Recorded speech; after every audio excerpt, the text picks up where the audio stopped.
In the story of the Bible, King Solomon was the wisest ruler that Israel ever had. And there are 3 books in the Hebrew Scriptures connected to him: Proverbs, Ecclesiastes, and the Song of Songs. They pass down the legacy of Solomon's wisdom, but in a surprising way. So let's talk about how to read the books of Solomon. Okay, to really appreciate the story of Solomon's wisdom, we have to go back to the Garden of Eden. Where God created humanity, male and female. Right, Adam and Eve.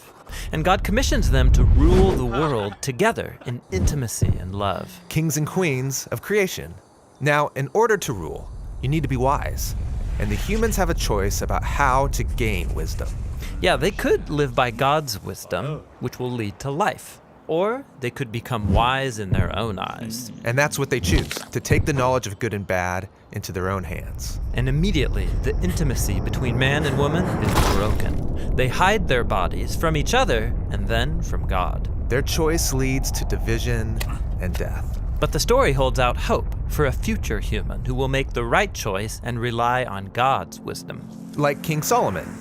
He prayed that God would give him the knowledge to know good from bad so he could rule with true wisdom. Exactly. He reverses the failure of Adam and Eve, and it leads to abundance. In Solomon's day, every Israelite sat in peace under their own fruit tree. Oh, it's like he's creating Eden. Well, for a while.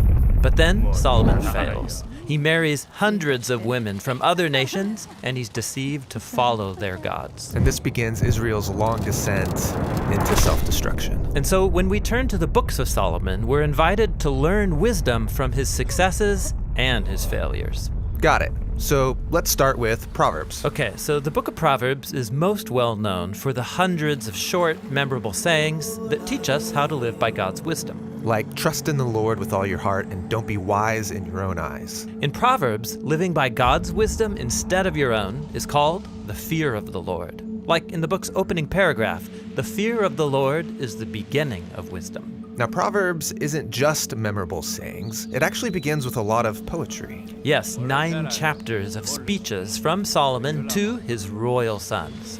He tells them to pursue God's wisdom, which is symbolized as an elegant woman. Wisdom is a woman?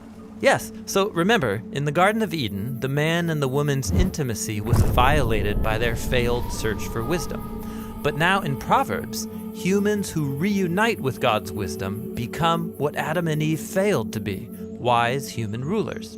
Proverbs 3 even says that when we embrace Lady Wisdom, we're taking hold of the tree of life. Now, we're the ones in the garden. Exactly. Proverbs is saying that every day we all stand before the tree with our own choice to make. And Solomon urges us, choose wisdom and life. Got it. So, how does Ecclesiastes fit into Solomon's story? Well, in this book, it's like we're meeting Solomon near the end of his life, and he offers some sober reflections. Life is hevel. That's the Hebrew word for vapor or smoke, which is unpredictable and uncontrollable. And he's constantly talking about life under the sun. That is, life outside of the garden, how it's confusing and difficult. Right, even when I live by God's wisdom, life can be full of disappointments. Leading up to the ultimate disappointment, your own death. That's depressing. But at the end of the book, he says we should strive to live by wisdom and the fear of the Lord, just with more realistic expectations. Got it. Well, maybe the next book will cheer us up. The Song of Songs, a love poem between a man and a woman, and it'll make you blush. Yeah, on its basic level of meaning, this book is racy Hebrew love poetry. But remember, in Proverbs, humanity's pursuit of wisdom was portrayed with the symbolism of a man pursuing a woman in a garden. But in this song, it's the woman who's searching and longing for her lover. Yes, it's a poetic image of Lady Wisdom pursuing us so that we can have life. In fact, the song ends with a poem about how this lady's love is more powerful than death itself. So the song works on 2 levels. It's celebrating humans' desire for intimacy, And saying that that desire points to humanity's ultimate purpose, to be united with God and His wisdom. so we can rule united with each other. Exactly. This is why the song ends with the man and the woman united in love under a fruit tree.